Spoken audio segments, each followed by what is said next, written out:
Several advisors close to then presidential nominee Donald Trump were in constant communication during the campaign with Russians known to U.S. intelligence. Multiple current and former intelligence, law enforcement, and administration officials tell CNN President-elect Trump and then President Barack Obama were both briefed on details of the extensive communications between suspected Russian operatives and people associated with the Trump campaign and the Trump business. Now, according to U.S. officials familiar with the matter, both the frequency of the communications and the proximity to Trump of those involved raised a red flag with U.S. intelligence and law enforcement. According to these officials, the communications were intercepted during routine intelligence collection targeting Russian officials and other Russian nationals known to U.S. intelligence.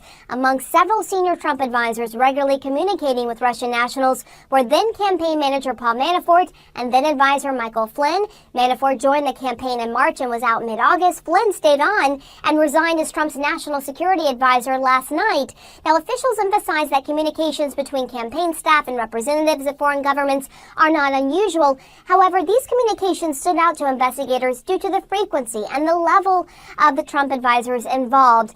Investigators have not reached a judgment on the intent of those conversations, but adding to U.S. investigators' concerns were intercepted communications between Russian officials before and after the election discussing their belief that they had special access to Trump. Now, it's unclear whether they were exaggerating that claim or not, but this all came at a time when the U.S. intelligence community was growing in confidence that Russians were trying to tilt the election in Donald Trump's favor. This investigation still very much underway in the FBI and the intelligence community.